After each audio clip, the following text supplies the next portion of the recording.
Muy buenas noches, licenciada. Hoy vamos a hablar sobre el papel de los biomarcadores para el diagnóstico de enfermedades priónicas. Nuestro grupo está conformado por Jacqueline Michelle Candelaria González Mejía, Evelyn Azucena González Argueta, Adriana Lisset González Pérez, Bernan Giovanni González Escalante y María Alejandra Ishcot López. Para empezar, vamos a hablar sobre qué son las enfermedades priónicas. El término prión denota la partícula proteinácea infecciosa carente de ácido nucleico que produce las enfermedades priónicas. Las enfermedades priónicas son trastornos neurodegenerativos rápidamente progresivos e irreversiblemente mortales, con muy baja incidencia. Ahora vamos a hablar un poco sobre las causas. La causa específica es agregación de una proteína priónica mal plegada, ubicada en la superficie celular de la neurona del sistema nervioso central, cuya función exacta sigue siendo desconocida. Esta proteína es capaz de propagarse y agregarse en el tejido cerebral. Es neurotóxica y su acumulación conduce a degeneración y desorganización sináptica, lo que induce pérdida neural y cambios espongiformes. Entre los síntomas más comunes está la demencia rápidamente progresiva, ataxia cerebelosa, mioclonias, y se dice que la esperanza de vida en estos pacientes es de 6 meses. Para esto tenemos varios criterios de diagnóstico, los cuales nos ayudarán en la determinación de esta enfermedad. Tenemos a los biomarcadores de neuroimagen. Esta sería la resonancia magnética. Las pruebas neurofisiológicas, electroencefalograma y polisomnograma. Los biomarcadores de líquido cefalorraquídeo, conversión inducida por temblores en tiempo real RT. Aquí una prueba muy importante para la determinación de esta enfermedad es el líquido cefalorraquídeo. Generalmente es normal, siendo frecuente una leve elevación de las proteínas, menor a 100 miligramos decilitro. La proteína 1433 forma parte de una familia de proteínas con posibles funciones reguladoras celulares que se liberan en el líquido cefalorraquídeo en respuesta a una destrucción extensa del tejido cerebral. Según el Registro Nacional de Encefalopatías Espongiformes Transmisibles Humanas en España, ha sido estudiadas en el 90% de los pacientes, aunque está presente en menos del 10% de los casos diagnosticados. El test de detección por Western Blot ofrece una sensibilidad superior al 90% y especificidad del 87%. Esta proteína también puede detectarse en síndromes paraneoplásicos, ictus, meningoencefalitis, encefalopatías hipóxicos, metabólicas, metastasis y otras demencias. Otras proteínas presentes que también han sido estudiadas son tau, S100B, enolasa neural, tau y A-beta fosforilada. Las enfermedades priónicas se dividen en esporádicas con un 85%, genéticas con un 10 al 15% causadas por el gen PRNP y las adquiridas que son menores al 1%. Entre las esporádicas tenemos a la clásica o a la más frecuente, que es la enfermedad de Creutzfeldt-Jakob. Entre las genéticas, que se dan por mutaciones del gen PRNP, tenemos a la enfermedad de Creutzfeldt-Jakob familiar, insomnio familiar letal, síndrome de Weizmann-Straussler-Scheinker. Y entre las adquiridas tenemos a la enfermedad de Creutzfeldt-Jakob iatrógena, variante de la enfermedad de Creutzfeldt-Jakob y CUR. Como datos importantes tenemos estos.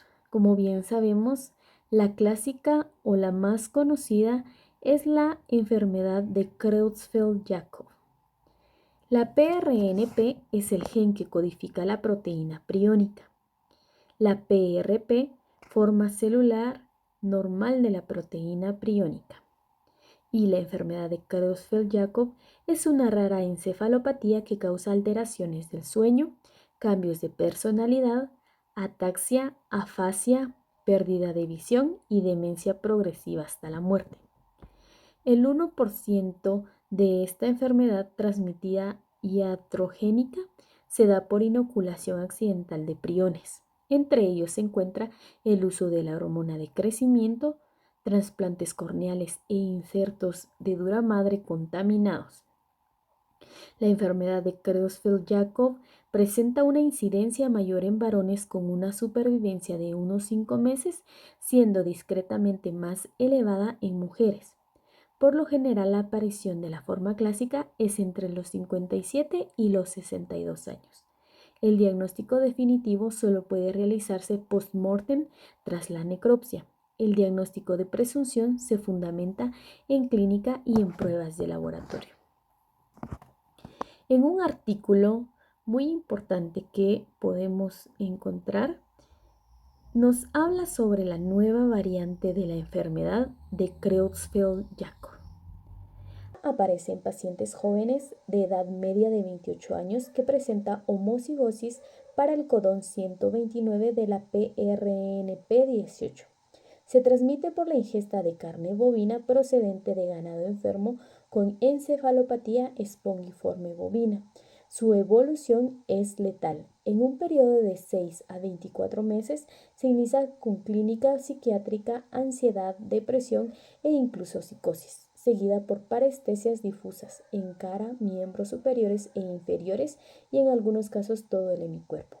La progresión de la enfermedad es rápida con clínica neurológica en forma de ataxia seguida por movimientos anómalos, demencia, inmovilismo y mutismo. El caso clínico es el siguiente. Es un hombre de 50 años, originario y residente de Saltillo, Coahuila, contador público, casado, que fue remitido al Hospital de Especialidades por incapacidad para deambular e incontinencia anal y vesical. Seguidamente vamos a hablar un poco sobre su historia clínica. En el interrogatorio indirecto reveló historia de 15 meses de evolución con dificultad progresiva para expresarse hasta llegar al mutismo, 10 meses con movimientos anormales de la mano y pie izquierdos, 4 meses con dificultad para caminar con caídas frecuentes hasta llegar a la total incapacidad para la marcha, impotencia sexual, pérdida de control de esfínteres y disminución ponderal de 15 kilogramos. El paciente había sido manejado en forma privada con haloperidol y clonazepam a dosis no especificadas. A su ingreso, el examen clínico mostró paciente con apertura palpebral espontánea, postrado, incapaz de incorporarse o sentarse por sí solo. La cabeza mantenía postura forzada con giro hacia la derecha, portaba catéter vesical, hablaba espontánea escasa, era incapaz de recordar lugar y fecha de nacimiento, pudo repetir una de las 3 palabras recientes expresadas, mas no pudo contar de manera regresiva del 5 al 1. Muy bien, luego de escuchar un poco sobre la historia clínica, vamos a hablar sobre estudios de laboratorio y gabinete. Se dice que el electroencefalograma mostró descargas lateralizadas al hemisferio derecho, consistentes con espigas, poliespigas y ondas agudas con patrón periódico. Su química sanguínea: urea 26 miligramos decilitros, glucosa 89 miligramos decilitros, creatinina 1 miligramo decilitro, electrolitos séricos, sodio 145 milimol litro, potasio 3.5 milimol litro, fósforo 3.1 miligramo litro, perfil de lípidos, triglicéridos 99 miligramos decilitros, colesterol 152 miligramos decilitros. y HDL 29 miligramos decilitros, LDL 193 miligramos decilitros, VLDL 20 miligramos decilitros. Podemos darnos cuenta que no nos proporciona un diagnóstico certero o un diagnóstico preciso para esta enfermedad. Por lo tanto, vamos a pasar a la discusión del caso.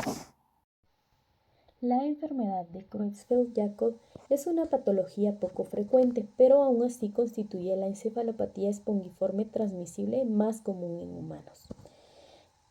Esta enfermedad es un modelo que combina el aspecto hereditario con el ambiental. Un 15% de los casos son familiares, con cifras que oscilan desde un 6% hasta un 45%. El término prión se introdujo para describir una partícula proteínácea infecciosa. Los protocolos de purificación del agente mostraron una molécula proteica denominada PPR30, pero sorprendentemente no detectaron ácidos nucleicos, lo cual sugirió que la proteína misma podía ser infecciosa. Cuando se diagnostica esta enfermedad, es importante tratar de definir si pertenece a la forma familiar o a las diferentes variedades de la enfermedad no hereditaria, ya que esto tiene implicaciones pronósticas y epidemiológicas. Las formas hereditarias se transmiten en forma autosómica dominante. En nuestro paciente no existen antecedentes de esta enfermedad en la familia, sin embargo existe la posibilidad de mutaciones frescas que no tienen por tanto historia familiar positiva. Otro punto importante es definir si el paciente presenta esta variante causado por el agente de EEB, que es encefalopatía espongiforme bovina. Este agente se ha propagado a los humanos por exposición a la carne contaminada. La detección de esta variante se produjo en 1996 con la identificación de pacientes ingleses y franceses jóvenes, todos homocigotos para metionina en el codón 129 del gen PRP. Las manifestaciones clínicas de la forma variante incluyen síntomas psiquiátricos y sensoriales. Finalmente, dado que los priones son proteínas infecciosas, se requiere un protocolo especial de manejo tanto de las muestras biológicas como los instrumentos empleados. Los priones resisten los métodos estándares de esterilización. El tejido de biopsia debe colocarse en formol al 10% por 4 días, seguido de ácido fórmico por 1 hora y concluir con formol 10% por 2 días. En caso de bloques de parafina cuyo tejido no llevó el protocolo adecuado de desinfección, se requiere colocarlo en formol 24 horas más. Entonces, podemos definir de que un diagnóstico certero para esta enfermedad no se va a encontrar sino con una biopsia o con el estudio del líquido cefalorraquídeo. Continuando con el tema sobre hallazgos prionopatía. Estos nos van a indicar que van a examinar los biomarcadores neurofisiológicos de neuroimagen, así también van a ser aceptados por el diagnóstico e investigar biomarcadores alternativos sobre el líquido cefalorraquídeo y la sangre periférica. Van a destacar aquellos biomarcadores de más fácil acceso. Entre los principales hallazgos prionopatía, vamos a obtener los biomarcadores neurofisiológicos, biomarcadores de imagen, genética, biomarcadores de líquido cefalorraquídeo, biomarcadores plasmáticos y mucosa nasal. Así también vamos a tener en cuenta que los biomarcadores, estos son elementos medibles y el objetivo es que se utilicen en el ámbito médico para evaluar la presencia, progresión o respuesta a tratamientos de una enfermedad. Estos indicadores biológicos se van a manifestar en diferentes formas, como moléculas, genes, células o características físicas.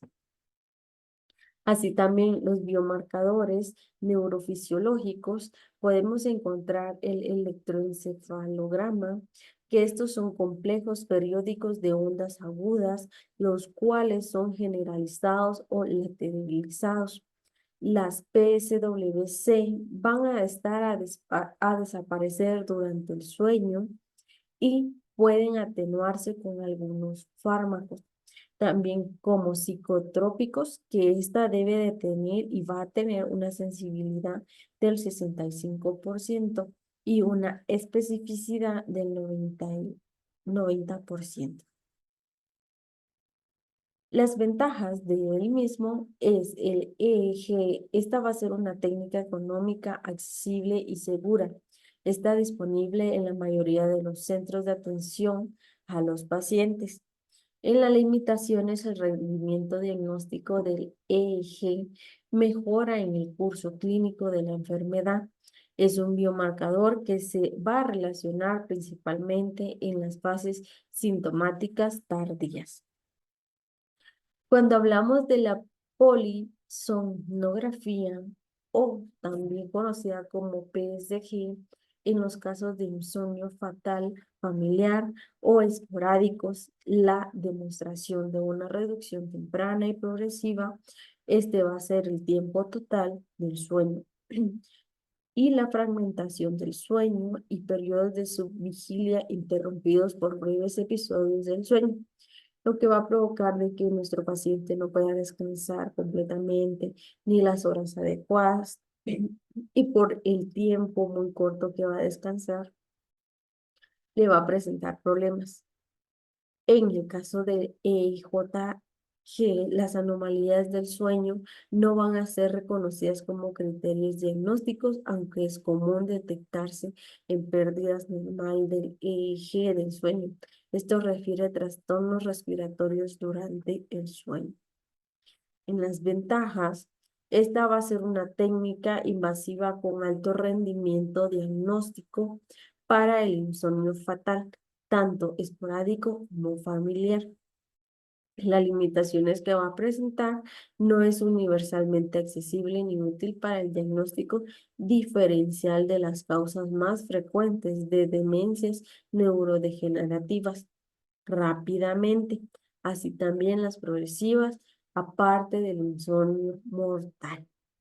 Los biomarcadores de neuroimagen podemos encontrar la resonancia magnética cerebral y esta se va a presentar de hiperintensidad del T2 y secuencias de imágenes de recuperaciones de inversiones atenuadas.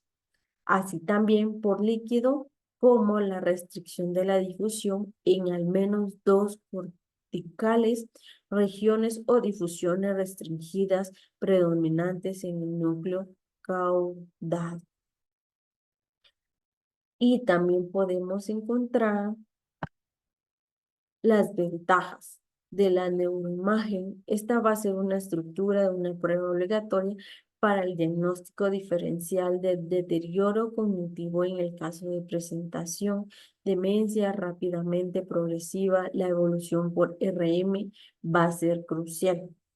En las limitaciones, al momento de realizar el RM, se va a dar una información de sospecha clínica de posible enfermedad priónica, ya que esta va a ser recomendable realizar una evaluación por RM con protocolo específicos que va a incluir secuencias de difusión.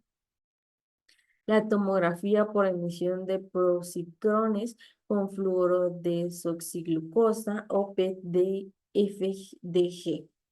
Esta va a informar de una disminución del metabolismo de la glucosa en la neurocorteza que va a afectar a extensas regiones corticales y a los ganglios basales, pero no va a parecer ser útil para el diagnóstico diferencial con otras demencias. Así también se va a presentar el hipometabolismo del área temporal medial, que va a parecer ser significativamente menos frecuentes en comparación con otras demencias. Las ventajas podrían ser útiles para ayudar en el diagnóstico del insomnio fatal esporádico. Las limitaciones, esta va a ser una prueba costosa que no suele realizar en el cribado de deterioro cognitivo. No existen patrones de hipometabolismo específicos. La genética. En la secuenciación del gen PRNP, esta va a ser la principal técnica de diagnóstico en las enfermedades genéticas por priones. Estas va a presentar las mutaciones por PRNP que van a ser representativas del 10 al 15% de todos los síndromes priónicos humanos. Así también, la detección de mutaciones en el gen PRNP se pueden realizar secuenciando el ADN de nuestra muestra de sangre del paciente o de tejidos de autopsia no fijados de un difunto. El caso clínico a presentar es sobre la enfermedad de Creutzfeldt-Jakob. Este es un paciente de 65 años, masculino, el cual tiene antecedentes de trauma encefalocráneo desde los 7 años. Posteriormente presenta epilepsia tratando con fenitoína sódica desde hace 21 años. Ya no presenta crisis epilépticas, pero el abuelo paterno también padeció de epilepsia y se va a presentar con un cuadro clínico de 4 meses de evolución caracterizado inicialmente por la tropezarse cuando cruzaba puertas, lo cual fue interpretado por los médicos como alternativos de campos visuales. Posteriormente presentó alucinaciones visuales y disminución progresiva de agudeza visual que el curso de 4 meses terminó en ceguera cortical. En el segundo mes, el paciente presentó la evolución de enfermedad, presentó insomnio, ideas delirantes junto con alucinaciones, visualizaciones persistentes, pérdida rápidamente progresiva de la memoria, constituyendo una demencia alrededor del tercer mes, que presentó un cuadro de agitación psicomotora que persistió hasta poco antes de entrar progresivamente en un estado de mutismo asinético que también presentó afasia motora posteriormente a la evolución de mutismo, que esta acompañó de pérdida de equilibrio que fue progresando hasta que tener una imposibilidad para poder caminar y moverse y necesitó de ayuda de los familiares. A partir del cuarto mes se añaden nuevos síntomas como las mioclonias generalizadas que se acompañan con respuesta de sobrealto, especialmente en un ruido intenso. Las mioclonías se van a presentar esporádicamente o luego de un estímulo sensorial repentino, como la luz intensa, ruido o roces. Así también, al final del cuarto mes, cuando examinamos al paciente, se encuentra en mutismo asinético, que son desviaciones de mirada hacia la derecha y rigidez de flexión de miembros superiores e inferiores de mioclonías generalizadas en el laboratorio. No mostró nada relevante en los exámenes enviados a realizar de laboratorio. En el segundo EEG, realizado 21 días después, mostró una actividad de base en el rango de beta-delta, con ondas trifásicas generalizadas de mayor amplitud en regiones posteriores en una clara periodicidad que se realizó una resonancia magnética cerebral. Secuencia de T2 presentó atrofia córtico-subcortical con hipertensiones subcorticales en regiones occipitales bilaterales. Así también se postuló como un mecanismo patogénico de la ECJ la acumulación deterióricamente por PRPSC, producto de la proteólisis incompleta de la proteína prion. Esta fue debido a su defectual disposición espacial. El área resistente a la degradación designada como PRP2730, que puede también polimerizarse formando depósitos de amiloides. Quiere decir de que nuestro paciente fue empeorando y presentando nuevos síntomas diferentes a los que ya había tenido. Esto indica la estructura espacial de la proteína PRPC, que es rica en hélices alfa y dispone de escasos plegamentos de beta. En cambio, de PRPCC tiene más pliegues beta y menos hélices alfa. El paso de los pliegues hélices alfa a pliegues beta sería la base molecular en el proceso de la formación de priones. Hay más de 30 mutaciones. Quiere decir que hay mucho por estudiar hereditarias del gen de la proteína PRC que permitir diferentes plegamientos expresantes diferentes formas de la enfermedad de acuerdo con la estructura espacial del prion. Entre las formas humanas de las enfermedades por priones deberemos mencionar el CURU, que esta es la encefalopatía espongiforme desarrollada entre habitantes indígenas de Nueva Guinea y que clínicamente se caracterizan por intenso temblor, síntomas cerebelosos y así también de demencia cuya propagación se ha relacionado con canibalismo ritual. Quiere decir que ellos desconocen de sus alrededores y por eso hacen y practican el canibalismo. La ECJ es la demencia subaguda más conocida que origina los priones. Así también podemos decir que el codón 129 del gen de la proteína prion va a ocurrir espontáneamente con un promedio sobrevida de 4 a 8 meses. El 90% de pacientes van a morir dentro de un año.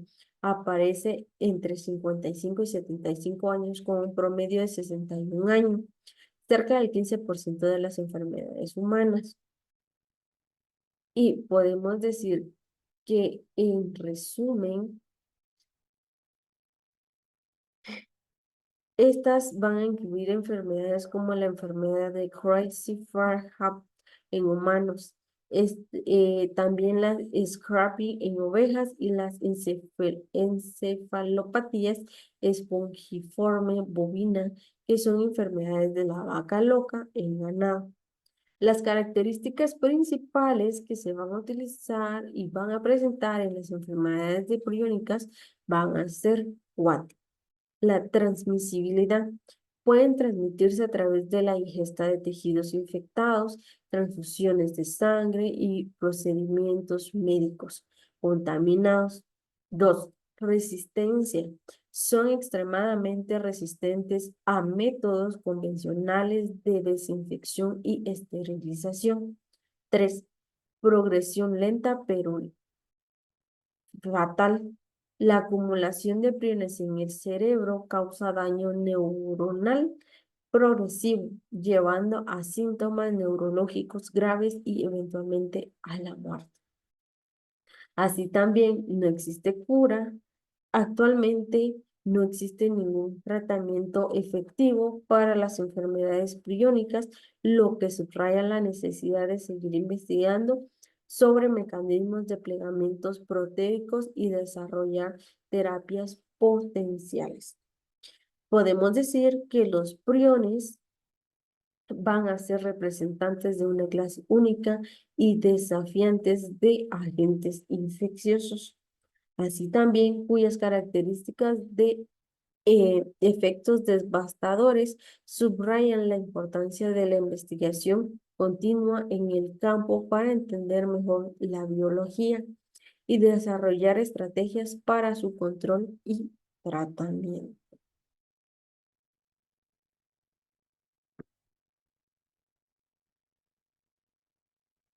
Bueno, continuando con nuestra exposición, voy a hablar sobre los biomarcadores y el diagnóstico de prionopatías. Primero definiendo qué son los biomarcadores, estas son herramientas fundamentales en la medicina moderna, son indicadores medibles que nos brindan información valiosa sobre la salud, enfermedad o respuesta a tratamientos en nuestros pacientes. Estos biomarcadores pueden ser moléculas, genes, características físicas o cambios en la función celular que nos permiten evaluar estados biológicos y procesos fisiológicos de manera objetiva.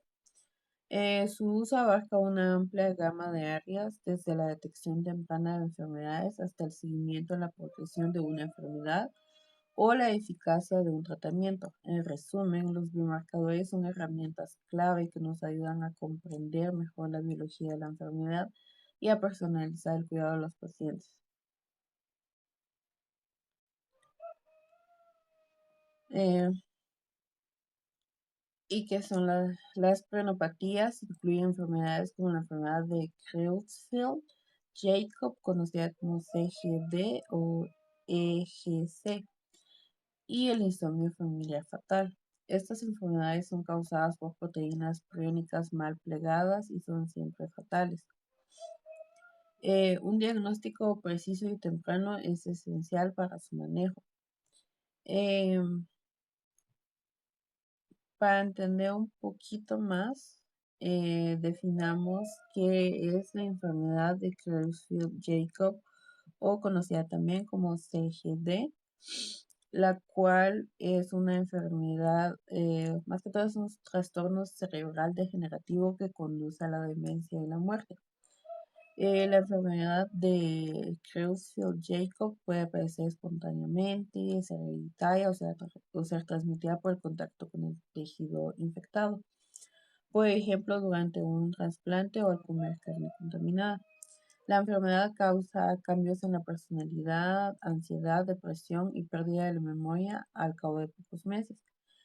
Muchas personas llegan a terminar entrando en coma debido a que no existe un tratamiento efectivo para este trastorno. El objetivo es aliviar el dolor y los síntomas, y para esto se logra haciendo un buen diagnóstico de la enfermedad. También presento un caso clínico. Como sabemos, pues la enfermedad de ESG es una enfermedad neurodegenerativa causada por los priones. Nuestro paciente tiene 69 años, padece ESG esporádica. En su historia clínica, pues tenemos antecedentes del paciente, el inicio de los síntomas en agosto del año del 2012. Tuvo una evolución rápida y progresiva de los trastornos cognitivos, conductuales y motores. El tratamiento y seguimiento. El tratamiento para controlar los síntomas incluye las convulsiones, hemocronías y el dolor. También tenemos la transición del cuidado hospitalario al domiciliario con el apoyo de la unidad de cuidados paliativos. Tenemos también la necropsia y el diagnóstico de la enfermedad. La confirmación del diagnóstico de ESG fue mediante necropsia post-mortem.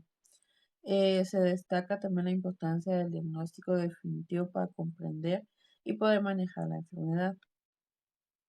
Eh, También se enfatiza la importancia de la atención paliativa en el manejo integral de la enfermedad. El manejo de los síntomas durante la progresión de la enfermedad. eh, Desde la presentación inicial de los síntomas. No.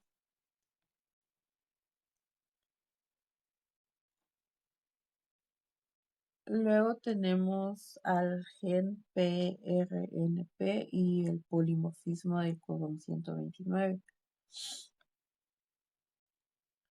El polimorfismo del codón 129 del gen PRNP influye en la susceptibilidad a CJD esporádica y variante. Un 85 y un 95% de los casos de CGD esporádicos son homocigotos para metionina en este codón. Aunque no sea un diagnóstico clínico actualmente, podría ser relevante para futuros ensayos clínicos después. Luego tenemos los biomarcadores en el líquido cefalorraquídeo. Tenemos a la proteína 14-3-3, que es un indicador de daño neuronal con alta sensibilidad para CJD esporádico, aunque no es completamente específica. Y luego tenemos a tau total, que tiene su abreviación que es T-tau. Y también tenemos a ratio con su abreviación de T-tau también. Y pues a la P-tau. Estos son elevados en CJD, proporcionando alta sensibilidad y especificidad, especialmente cuando se combinan con 14-3-3. Y por último tenemos a la NFL, que es una proteína de cadena larga de neurofilamento. Tiene una alta sensibilidad, pero baja especificidad. Es útil cuando se combina con otros biomarcadores.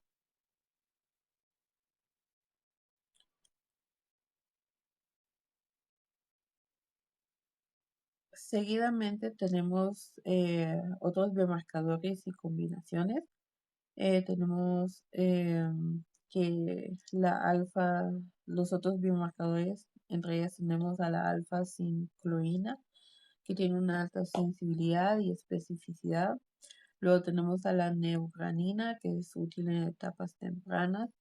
Y tenemos a la ubiquitina y calmodulina, que son indicadores de daño neuronal y estrés oxidativo.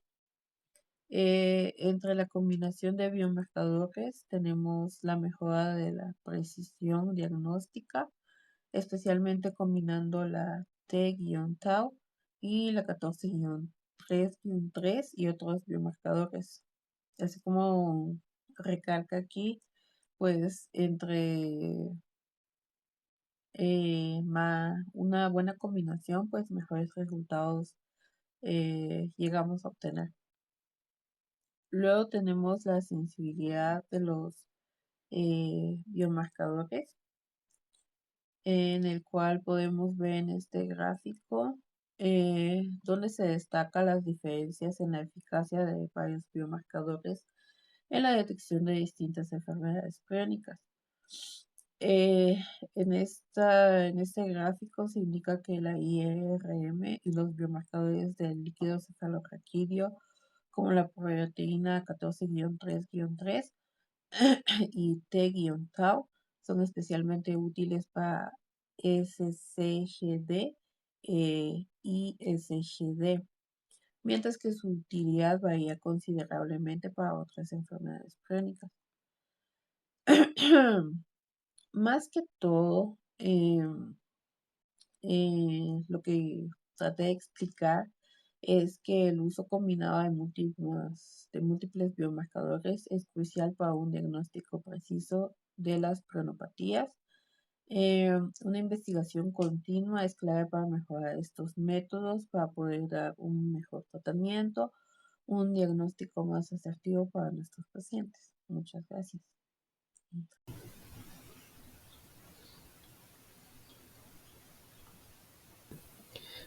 Bueno, siguiendo con el tema, ahorita vamos a explorar los avances recientes en biomarcadores relacionados con enfermedades neurodegenerativas, enfocándonos particularmente en la enfermedad de Creutzfeldt-Jakob y otras prionopatías, ya que estos biomarcadores ofrecen una promesa significativa para mejorar el diagnóstico, seguimiento y potencialmente el tratamiento de estas enfermedades devastadoras.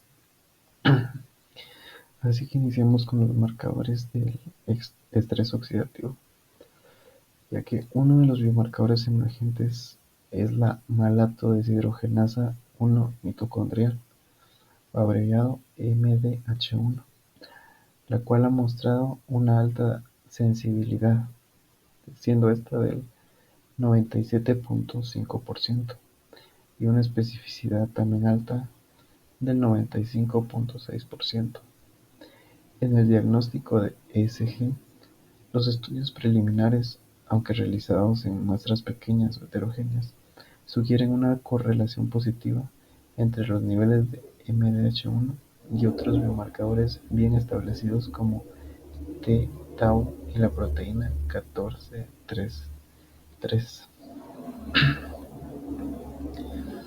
Siguiendo con esto, estamos los biomarcadores gliales, ya que en cuanto a estos biomarcadores se ha observado un aumento significativo de YKL40, CHIT1 y GFAP en la forma BB2 de SG, en comparación con otras demencias neurodegenerativas, ya que estos biomarcadores también se correlacionan con la progresión asintomática de la enfermedad y han sido detectados en etapas presintomáticas de Hertzmann-Strauler-Scheinker, abreviado como GSS.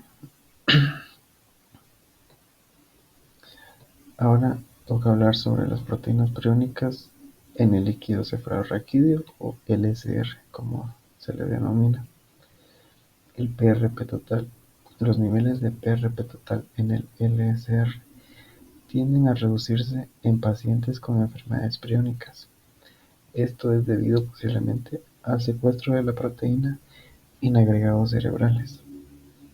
Aunque este marcador refleja directamente la fisiopatología de las prionopatías, su rendimiento diagnóstico es subóptimo y su utilidad podría ser mayor en el seguimiento de tratamientos futuros.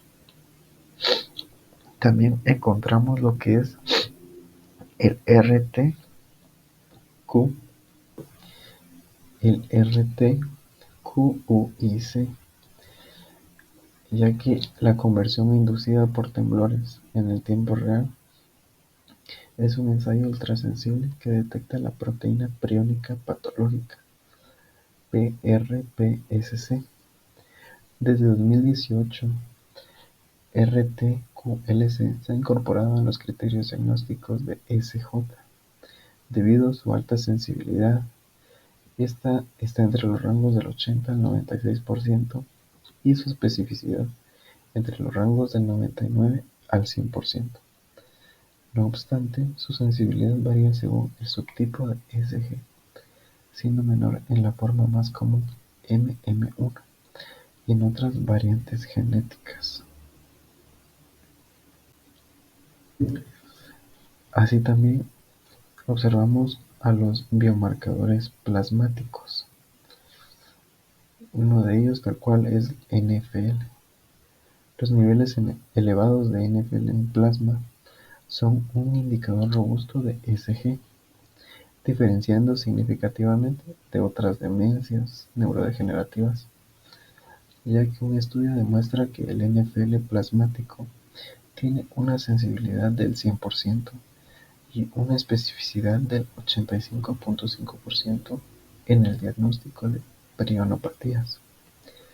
Sin embargo, el rendimiento del NFL es mejor en el LCR que en plasma. Ahora hablamos del TTAU, ya que los niveles de TTAU en plasma también son elevados en SG, especialmente en una forma esporádica, iatrogénicas y genéticas, y se asocian con la duración de la enfermedad, aunque la T-tau plasmática muestra una sensibilidad del 84.6%, y una especificidad del 96.2%. Estos valores generalmente menores comparados con la T-tau en el LCR. Muy bien, aquí termina mi parte. Les dejo con mi siguiente compañera.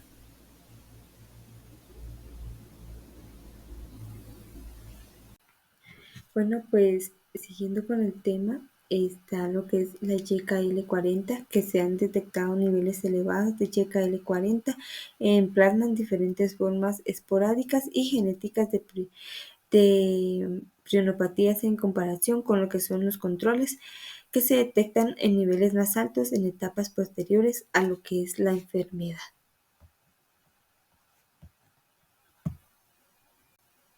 Luego están lo que son las ventajas y las limitaciones. En las ventajas podría ser un potencial biomarcador plasmático relacionado con lo que es la progresión de la enfermedad y en las limitaciones en la capacidad muy limitada para discriminar la enfermedad prióricas de otras enfermedades neurodegenerativas dudosas de utilidad como biomarcador adicional para lo que es el diagnóstico. Están lo que son es el microARN, que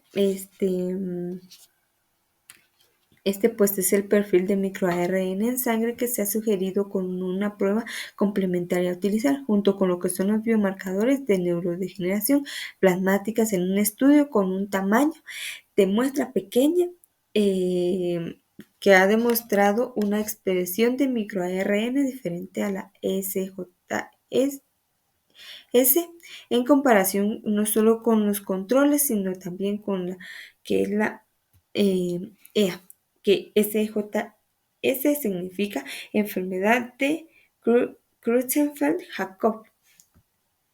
Entre estos también están las ventajas y las desventajas. Entre las ventajas es de que podría ser un biomarcador no investigado de SJE. Entre las desventajas están lo que son las limitaciones, datos de muy limitados, no parece ser aplicable en la práctica clínica, al menos a corto plazo.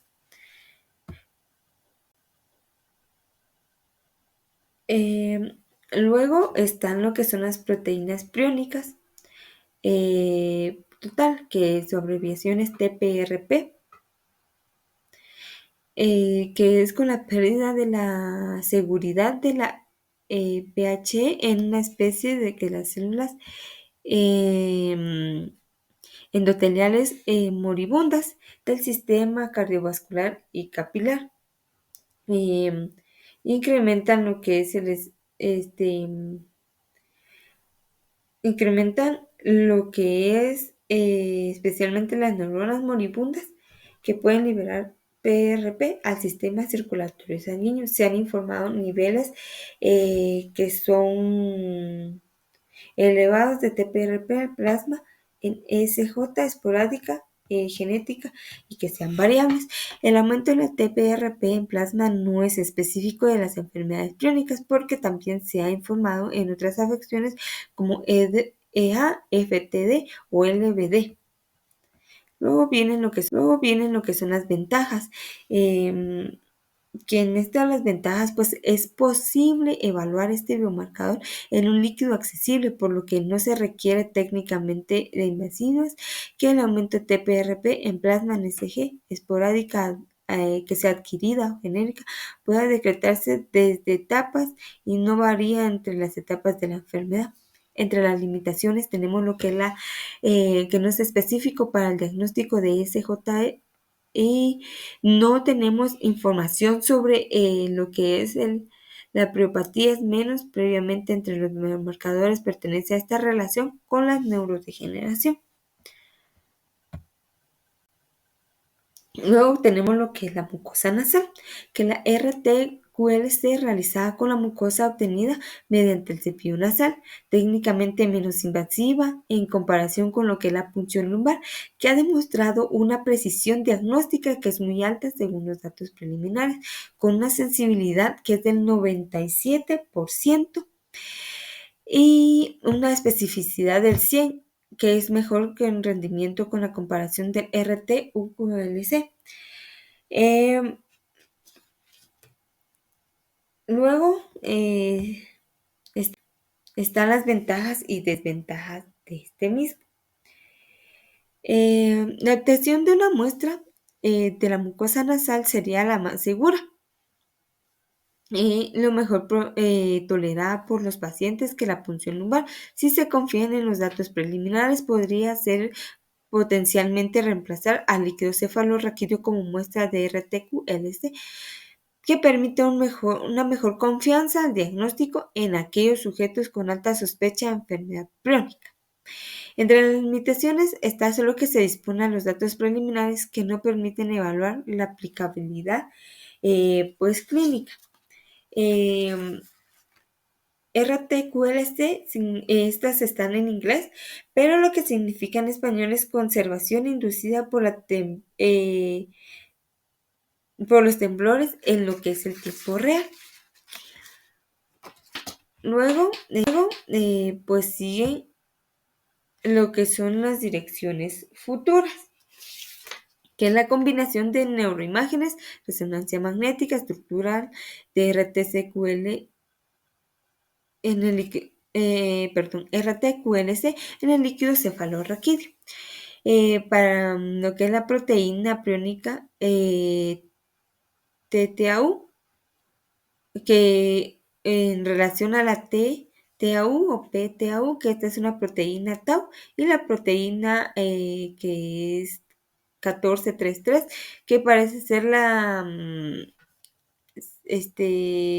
más rentable para diagnosticar el diagnóstico precoz de enfermedades que son priónicas. El análisis cualitativo de EEG parece ser menos útil para el diagnóstico precoz, pero sin embargo, la inversión sobre la aplicación del EEG cualitativo puede detectar cambios en lo que son las etapas más tempranas de lo que es pues, la enfermedad. Estas pueden incluir lo que son los presintomáticos, que podría aumentar las sustancias sustancialmente su rendimiento de diagnóstico, así como reducir la variabilidad interobservada. Luego está lo que es la PSG, que sigue siendo especialmente para el diagnóstico de SFI y FFI, y la revisión del EEG durante la PSG podría aumentar potencialmente la capacidad de detectar PSWS en pacientes con ECG. Luego, el rendimiento de los biomarcadores es el líquido cefalorraquídeo, que es muy bueno, pero para su evaluación aún requiere una prueba invasiva, que es la punción lumbar, que generalmente se realiza más tarde después del inicio de los síntomas. Luego también está la disponibilidad de biomarcadores objetivos de la progresión, que es esencial para considerar cómo medir la respuesta en futuros ensayos clínicos, ya que se trata de patologías con fenotipos clínicos y edad de aparición de los síntomas muy variables, por lo que la identificación de biomarcadores pronósticos accesibles puede medirse repentinamente en la población de riesgo, que es una necesidad inegible.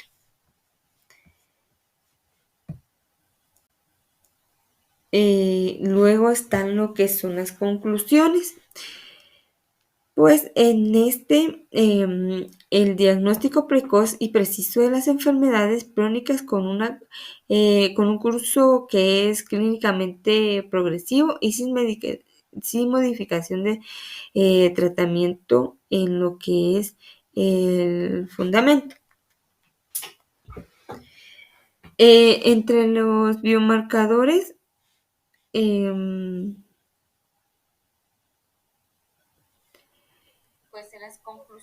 entre los biomarcadores de disponente en la práctica del RTQLC en líquido cefalorraquídeo es el biomarcador diagnóstico con mejores desempeños para el diagnóstico temprano de los resultados preliminares, pues de lo que es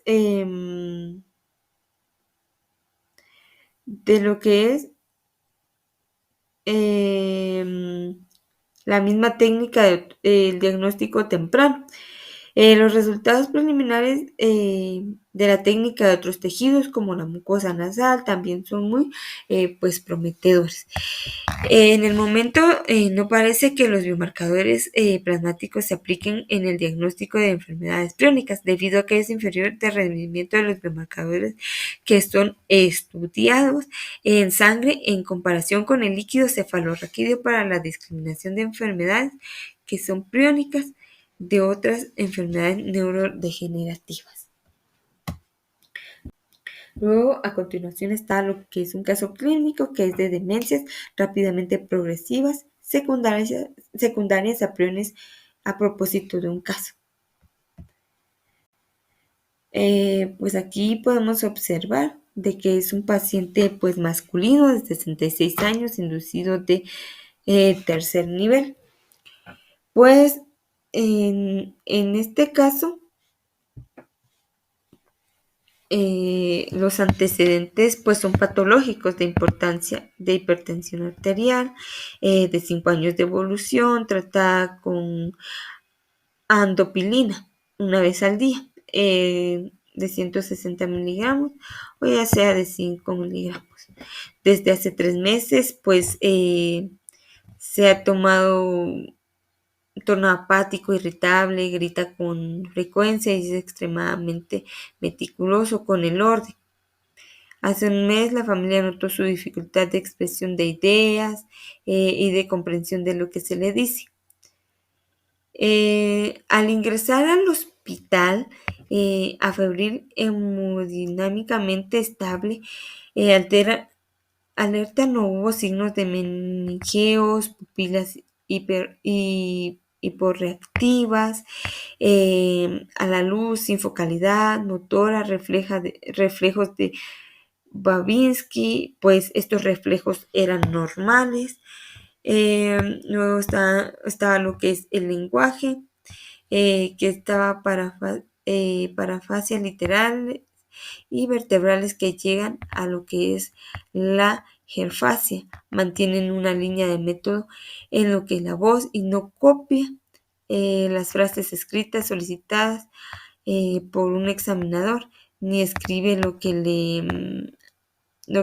se le solicita, es incapaz de leer y su comprensión está disminuida en lo que es pues un 80%. En los exámenes que se le realizaron, pues está la VH de los leucocitos que salieron en 9.130, los neutrófilos en 71.1, en los linfocitos en 21.2, la hemoglobina en 15.48, el hematocrito en 49.1 y las plaquetas en 169.000. Luego están los reactantes de la fase aguda, que en la BSG salió en 14 milímetros en 2 horas, y la PCR en 2.7. Químicamente, en la química sanguínea está la glucosa en 112, la urea en 61, la creatinina en 1.1, el sodio en 140. Desde la creatinina a la glucosa, pues es en dimensionales de miligramos por decilitros. Ahora está el sodio 140, potasio 4.44, el cloro 108.7, el calcio 9.4, el fósforo 3.3, equivalentes por decilitro. La TSH también se le mandó a realizar, que salió en 1.38, que está en un valor normal. También un ANA que salió pues negativo. El líquido cefalorraquídeo, la presión salida estaba normal, los leucocitos en 40%, el PMN en 25%, los monocitos en 75%, el BDRL no reactivo, las proteínas en 40 miligramos por decilitro, la glucosa pues en 46 miligramos por decilitro, el ADN viral. También estaba el herpes tipo 1, el tipo 2, que pues no están descartables. Y luego los electroencefalogramas, que las ondas delta y beta de distribución asimétrica en lo que es el hemisferio pues cerebral izquierdo y sobre todo en la región frontal temporal, además las actividades paroxística, peristáltica y trifásica. Bueno, en la evolución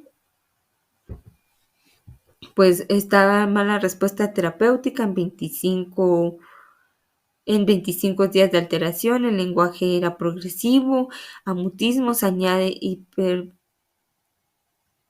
hemipesia derecha, crisis mioconial, también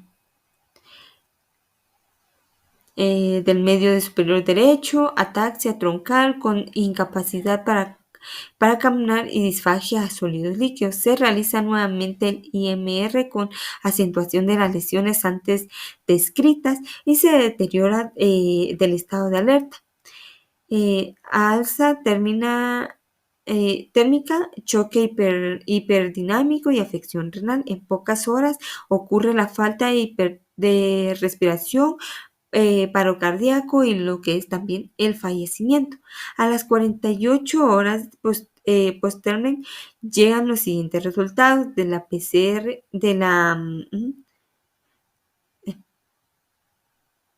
los resultados, perdón, de lo que es el LCR, antirreceptor glutamato NMDA, que está negativo, al igual que la BGCK.